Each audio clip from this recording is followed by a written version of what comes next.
ಎಲ್ಲರಿಗೂ ನಮಸ್ಕಾರ. 6ನೇ ತರಗತಿಯ ಕಾಂತಗಳ ಅನ್ವೇಷಣೆಯ ಕುರಿತಾದ ಯೋಜನೆ ಆಧಾರಿತ ಕಲಿಕೆಯ ವಿಡಿಯೋ ಮಾರ್ಗದರ್ಶಿಗೆ ನಿಮಗೆ ಸ್ವಾಗತ. ಈ ಯೋಜನೆ ಆಧಾರಿತ ಕಲಿಕೆಯನ್ನು ನಿರ್ವಹಿಸಲು ವಿದ್ಯಾರ್ಥಿಗಳಿಗೆ ಹೇಗೆ ಮಾರ್ಗದರ್ಶನ ನೀಡಬೇಕು ಎಂಬುದರ ಕುರಿತು ನಾವು ಚರ್ಚಿಸಲಿದ್ದೇವೆ. ಜೊತೆಗೆ ಕಾಂತಗಳ ಗುಣಗಳು ಮತ್ತು ಭೂಮಿಯ ಕಾಂತೀಯತೆಯನ್ನು ಅರ್ಥ ಮಾಡಿಕೊಳ್ಳುವಾಗ ವಿಮರ್ಶಾತ್ಮಕ ಚಿಂತನೆ, ಸೃಜನಶೀಲತೆ, ಸಹಭಾಗಿತ್ವ ಮತ್ತು ಸಂವಹನದಂತಹ 21ನೇ ಶತಮಾನದ ಕೌಶಲ್ಯಗಳನ್ನು ವಿದ್ಯಾರ್ಥಿಗಳಲ್ಲಿ PBL ಹೇಗೆ ಬೆಳೆಸುತ್ತದೆ ಎಂಬುದನ್ನು ಸಹ ನಾವು ನೋಡೋಣ. ಈ PBL ಅನ್ನು ಪೂರ್ಣಗೊಳಿಸಿದ ನಂತರ ವಿದ್ಯಾರ್ಥಿಗಳು ಸಾಧಿಸಲಿರುವ ಕಲಿಕಾ ಫಲಗಳು ಹೀಗಿವೆ. ಈ PBL ಕಾಂತೀಯ ದಿಕ್ಸೂಚಿಯು ಭೌಗೋಳಿಕ ಉತ್ತರವನ್ನು ಏಕೆ ಸೂಚಿಸುತ್ತದೆ ಎಂಬ ಅನ್ವೇಷಕ ಪ್ರಶ್ನೆಯಿಂದ ಪ್ರಾರಂಭವಾಗುತ್ತದೆ.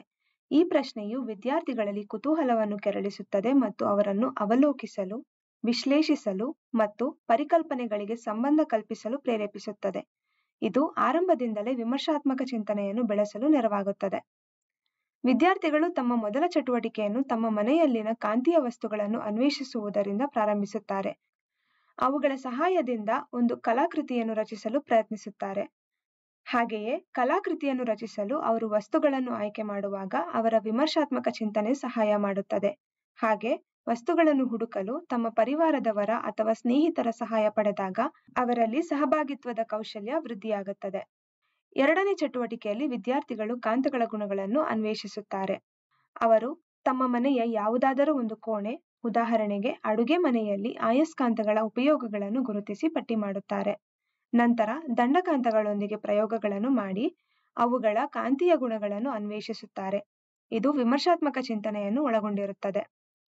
ಅವರು ಗಮನಿಸಿದ್ದನ್ನು ಬರೆಯುವಾಗ ಅವರಲ್ಲಿನ ವಿಮರ್ಶಾತ್ಮಕ ಚಿಂತನೆ, ಸಂವಹನ ಮತ್ತು ಸೃಜನಶೀಲತೆ ಕೌಶಲ್ಯಗಳು ಬಲಗೊಳ್ಳುತ್ತವೆ.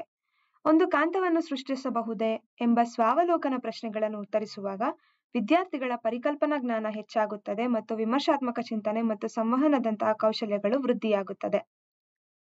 3ನೇ ಚಟುವಟಿಕೆಯಲ್ಲಿ ವಿದ್ಯಾರ್ಥಿಗಳು ತಾತ್ಕಾಲಿಕ ಕಾಂತಗಳನ್ನು ತಯಾರಿಸುತ್ತಾರೆ. ಇಲ್ಲಿ ಅವರ ಸೃಜನಶೀಲತೆ ಮತ್ತು ವಿಮರ್ಶಾತ್ಮಕ ಚಿಂತನೆ ಬಲಗೊಳ್ಳುತ್ತದೆ. 4ನೇ ಚಟುವಟಿಕೆಯಲ್ಲಿ ವಿದ್ಯಾರ್ಥಿಗಳು ಕಾಂತೀಯ ದಿಕ್ಸೂಚಿಯನ್ನು ಅನ್ವೇಷಿಸುತ್ತಾರೆ. ಮೊದಲಿಗೆ ತಾವು ತಯಾರಿಸಿದ ತಾತ್ಕಾಲಿಕ ಆಯಸ್ಕಾಂತವು ದಿಕ್ಸೂಚಿಯಾಗಿ ವರ್ತಿಸುತ್ತದೆಯೇ ಎಂದು ಪರಿಶೀಲಿಸುತ್ತಾರೆ. ನಂತರ ಆ ಚಟುವಟಿಕೆಗೆ ಸಂಬಂಧಿಸಿದ ಸ್ವಾವಲೋಕನ ಪ್ರಶ್ನೆಗಳನ್ನು ಉತ್ತರಿಸಲು ಪ್ರಯತ್ನಿಸುತ್ತಾರೆ. ಇಲ್ಲಿ ಅವರಿಗೆ ಕಾಂತೀಯ ದಿಕ್ಸೂಚಿಯ ಪರಿಚಯ ಆಗುವುದರ ಜೊತೆಗೆ ವಿಮರ್ಶಾತ್ಮಕ ಚಿಂತನೆ ಮತ್ತು ಸಂವಹನ ಕೌಶಲ್ಯಗಳು ಬಲಗೊಳ್ಳುತ್ತವೆ. ನಂತರ ಈ ಕೃತಕ ದಿಕ್ಸೂಚಿಯನ್ನು ನೈಜ ದಿಕ್ಸೂಚಿಯೊಂದಿಗೆ ಹೋಲಿಸಿ ಭೂಮಿಯ ಕಾಂತೀಯತೆಯನ್ನು ಅನ್ವೇಷಿಸುತ್ತಾರೆ. ಇಲ್ಲಿ ವಿದ್ಯಾರ್ಥಿಗಳು ತಮ್ಮ ಕಲಿಕೆಯನ್ನು ದೈನಂದಿನ ಜೀವನದ ಸನ್ನಿವೇಶಗಳಿಗೆ ಅನ್ವಯಿಸುತ್ತಾರೆ. ಈ ಚಟುವಟಿಕೆಯು ವಿಮರ್ಶಾತ್ಮಕ ಚಿಂತನೆಗೆ ಒಂದು ಉತ್ತಮ ಅವಕಾಶವಾಗಿದೆ. ವಿದ್ಯಾರ್ಥಿಗಳು ಇಲ್ಲಿ ಕಾರಣ ಮತ್ತು ಪರಿಣಾಮದ ಸಂಬಂಧಗಳನ್ನು ಅರ್ಥೈಸಿಕೊಳ್ಳಬೇಕಾಗುತ್ತದೆ. ಅವರು ಉತ್ತರಗಳನ್ನು ಚರ್ಚಿಸುವಾಗ ಸ್ಪಷ್ಟ ಸಂವಹನವನ್ನು ಅಭ್ಯಾಸ ಮಾಡುತ್ತಾರೆ. ಭೂಮಿಯ ಭೌಗೋಳಿಕ ದಿಕ್ಕು ಮತ್ತು ದಿಕ್ಸೂಚಿ ಸೂಚಿಸುವ ಕಾಂತೀಯ ಧ್ರುವ ಒಂದೇ ಆಗಿವೆಯೇ ಎಂಬಂತಹ ಆಳವಾದ ಸ್ವಾವಲೋಕನ ಪ್ರಶ್ನೆಗಳು ವಿಜ್ಞಾನವನ್ನು ನಿತ್ಯ ಜೀವನದ ಸಮಸ್ಯೆಗಳೊಂದಿಗೆ ಸಂಪರ್ಕಿಸುತ್ತವೆ. ಇದು ಅವರಲ್ಲಿ ಸಮಸ್ಯೆಗಳನ್ನು ಪರಿಹರಿಸುವ ಕೌಶಲ್ಯಗಳನ್ನು ಬೆಳೆಸುತ್ತದೆ. ಕೊನೆಯಲ್ಲಿ ವಿದ್ಯಾರ್ಥಿಗಳು ಮತ್ತೊಮ್ಮೆ ಅನ್ವೇಷಕ ಪ್ರಶ್ನೆಗೆ ಹಿಂತಿರುಗಿ PBLನಿಂದ ತಾವು ಪಡೆದ ಜ್ಞಾನದ ಆಧಾರದ ಮೇಲೆ ಅದಕ್ಕೆ ಉತ್ತರಿಸಲು ಪ್ರಯತ್ನಿಸುತ್ತಾರೆ. ನಿಮಗಾಗಿ ಈ ಪ್ರಶ್ನೆಗೆ ಒಂದು ಮಾದರಿ ಉತ್ತರವನ್ನು ಇಲ್ಲಿ ನೀಡಿದ್ದೇವೆ. ಭೂಮಿಯು ಕಾಂತಕ್ಷೇತ್ರವನ್ನು ಹೊಂದಿರುವ ಒಂದು ದೈತ್ಯ ಆಯಸ್ಕಾಂತದಂತೆ ವರ್ತಿಸುವುದರಿಂದ ದಿಕ್ಸೂಚಿಯ ಸೂಜಿಯು ಒಂದು ಚಿಕ್ಕ ಆಯಸ್ಕಾಂತವಾಗಿದ್ದು ಅದು ಭೂಮಿಯ ಕಾಂತಕ್ಷೇತ್ರಕ್ಕೆ ತಕ್ಕಂತೆ ತನ್ನನ್ನು ತಾನು ಹೊಂದಿಸಿಕೊಳ್ಳುತ್ತದೆ. ಈಗ ಬರುವುದು ನನ್ನ ಕಲ್ಪನೆ, ನನ್ನ ರಚನೆ ವಿಭಾಗ.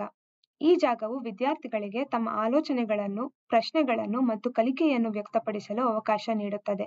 ಉದಾಹರಣೆಗೆ, ಚಾರಣಿಗರಿಗೆ ದಿಕ್ಕುಗಳನ್ನು ಹುಡುಕಲು ದಿಕ್ಸೂಚಿಗಳು ಸಹಾಯ ಮಾಡುತ್ತವೆ.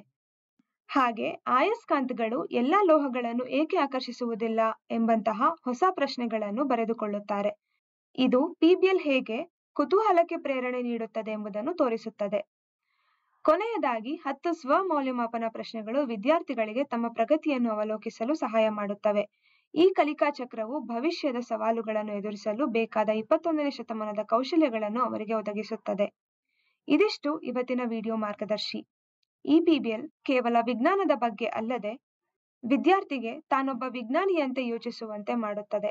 ಈ ವಿಡಿಯೋ ನಿಮಗೆ ಸಹಾಯಕವಾಗಿದೆ ಎಂದು ಭಾವಿಸುತ್ತೇವೆ. ಈ ರೀತಿಯ ಹಲವಾರು ಆಸಕ್ತಿದಾಯಕ ತರಗತಿವಾರು PBLಗಳು ನಮ್ಮ ಟೀಚೋಪಿಯಾ ಆಪ್ನಲ್ಲಿ ಲಭ್ಯವಿದೆ. ಆಪ್ನ ಲಿಂಕ್ ಅನ್ನು ಡಿಸ್ಕ್ರಿಪ್ಷನ್ನಲ್ಲಿ ನೀಡಲಾಗಿದೆ. ಮತ್ತಷ್ಟು PBL ಮಾರ್ಗದರ್ಶಿಗಳನ್ನು ಅನ್ವೇಷಿಸಲು ಶೀಘ್ರದಲ್ಲೇ ಮತ್ತೆ ಭೇಟಿಯಾಗೋಣ. ಧನ್ಯವಾದಗಳು.